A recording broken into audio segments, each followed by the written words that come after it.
6th English second midterm எக்ஸாம்ஸ்க்கான ஒரு important model question paper பார்க்க போகிறோம். இந்த இம்பார்ட்டன்ட் மாடல் கொஷின் பார்த்தீங்கன்னா ஆல் டிஸ்ட்ரிக்ட் ஸ்டூடெண்ட்ஸ்க்கு காமனாக இருக்கும்.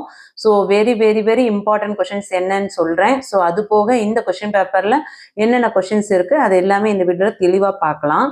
எக்ஸாம்ஸ்க்கு பார்த்தீங்கன்னா உங்களுக்கு 50 மார்க்ஸ்க்கு எக்ஸாம்ஸ் வைக்கிறாங்க. அதில் ஃபஸ்ட்டு வந்து உங்களுக்கு choose the right option question கொடுத்துருக்காங்க. அது சினானிம்ஸில் பார்த்தீங்கன்னா உங்களுக்கு 3 1 மார்க் கொஷின்ஸ் கொடுத்துருக்காங்க. சரிங்களா? அதுக்கடுத்து செகண்ட் ரோமன் லெட்டரில் ஆப்போசிட்ஸ் வந்து 3 1 மார்க்ஸ்க்கு கொடுத்துருக்காங்க. அடுத்து தேர்ட் ரோமன் லெட்டரில் match the sport and the equipment. So இந்த மேட்சை வந்து நம்ம மேட்ச் பண்ணி எழுதணும். ஸோ இது வந்து ஒரு 1 மார்க் கொஷின்ஸு. ஸோ 3 மார்க்ஸ் வந்துடுது 3 கொஷின்ஸ்க்கு. அடுத்து match the sports person with the sports. First வந்து ஸ்போர்ட்ஸ் அந்த எக்யூப்மெண்ட்டு, அடுத்து sports person with the sports கொடுத்துருக்காங்க. அதாவது அந்த ஸ்போர்ட்ஸ் பர்சனும் அதோட ஸ்போர்ட்ஸோட நேமும் கொடுத்துருக்காங்க. இது ஒரு மேட்ச். ஸோ இங்கே ஒரு 3 மார்க்ஸ், இங்கே ஒரு 3 மார்க்ஸ் கொடுத்துருக்காங்க. அதுக்கடுத்தது noun with your own objective word. ஒரு சென்டென்ஸ் கொடுத்து ஒரு வேர்டு கொடுத்துட்றாங்க, அதில் நம்ம அப்ஜெக்டிவ் வேர்டை வந்து ஆட் பண்ணி எழுதணும். ஸோ இது வந்து ஒவ்வொரு மார்க்கு டோட்டலாக 3 மார்க்ஸ் கொஷின்ஸ் கொடுத்துருக்காங்க. அடுத்து 5th ரோமன் லெட்டர் பார்த்தீங்கன்னா put the words in correct order and rewrite each sentence. கொடுத்துருக்க அந்த ப்ராக்கெட்டில் இருக்க வேர்டை நம்ம எடுத்து அதை கரெக்டான ஆர்டரில் நம்ம வந்து அந்த சென்டென்ஸை மேக் பண்ணணும். சரிங்களா? இது ஒரு 3 மார்க்ஸ். இந்த 3 கொஷின் ஒவ்வொரு கொஷினுக்கும் 1 மார்க்கு. அடுத்து வந்து odd one, circle the odd one.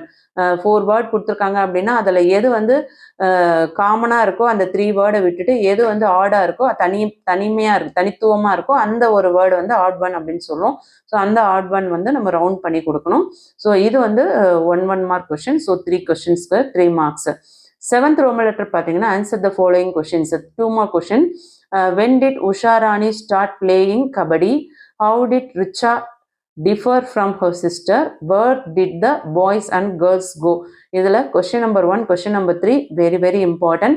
All டிஸ்ட்ரிக்டில் எல்லா டிஸ்ட்ரிக்ட்லையுமே இந்த கொஷின்ஸ் கேட்கறதுக்கு நிறைய சான்சஸ் இருக்குது. மிஸ் பண்ணாமல் படிக்க பாருங்கள்.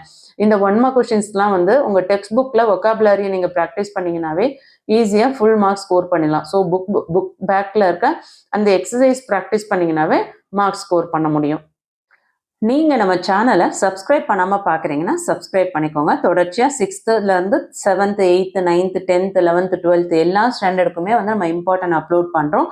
ஸோ இந்த எக்ஸாமை தொடர்ந்து half yearly exam, third midterm exam, annual exam எல்லாத்துக்குமே நம்ம இம்பார்ட்டன்ட் வீடியோஸ் அப்லோட் பண்ண போகிறோம். அது போக மாடல் கொஸ்டின் பேப்பரும் அப்லோட் பண்ண இருக்கணும். ஸோ தொடர்ச்சியாக வீடியோஸ் பார்க்கணும்னு நினைக்கிறவங்க கண்டிப்பாக சேனலை சப்ஸ்கிரைப் பண்ணிக்கோங்க. சப்ஸ்கிரைப் பண்ணி பார்க்குற எல்லா ஸ்டூடெண்ட்ஸ்க்கும் ஒரு பெரிய தேங்க்ஸ் சொல்லிக்கிறேன். நீங்கள் கொடுக்குற சப்போர்ட்டிவ்ல தான் நம்ம சேனல் வந்து ரன் ஆகிட்டு இருக்கு. So channel